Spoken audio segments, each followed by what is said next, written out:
Guys, welcome to my vlog. Alam mo, excited talaga ako. Nagkaroon ako ng vacation money. It's the biggest amount, guys. It's the biggest amount that, oh, I need water. Hold on.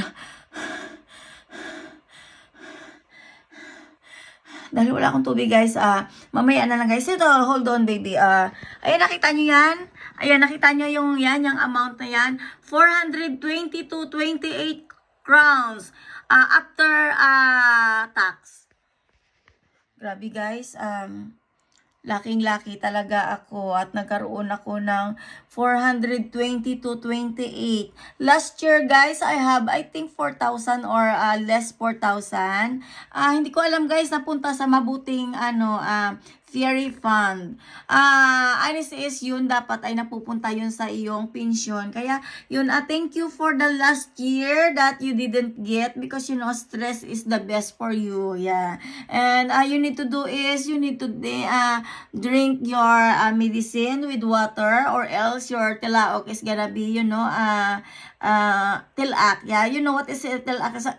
Like that. Ayun, guys, thank you naman, guys. Thank you nga pala dito, success. I-guken ko muna, guys. Okay, guken. Okay, kita nyo ba yan? Guken. Tingnan natin. Go till dit oy black.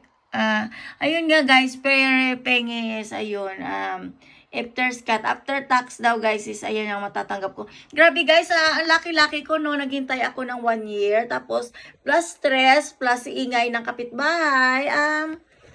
Okay naman, guys, sa awa ng Diyos, I'm still alive and kicking. Very thankful ako, guys, in 1 year that I received 422, 28. Tapos they are not allowed to log in using my, you know, MeetID because their plan is destroyed my phone all the time. And I don't know, guys, if my phone is gonna be broke here, if I can buy a new one because yeah. The money is coming to my account. It's a big amount already. And, you know, I need to wait. How can I brief a little, you know, a little only like that. Yeah. I need to brief like that. Inhale, exhale. Yung alam mo yung if you're dying in the hospital, yeah, I feel like that na. Yeah. By the way, guys, thank you so much. Have a nice day sa inyong lahat. Ayun, I make my own money in my YouTube and someday maging rich ako. Yes. I want to be rich more than that they have. Yes, because honest is it's not easy to be poor, yeah. I experience now, it's not easy to be poor, especially if you are alone in this country and then your daughter is too young, she cannot help you. But I will be sure that next time, my daughter will choose to stay in Philippines. It's because she can feel that she have a big family in Philippines and I need to be sure that she can have a better life. Yes, that's why I need to work hard to my YouTube channel.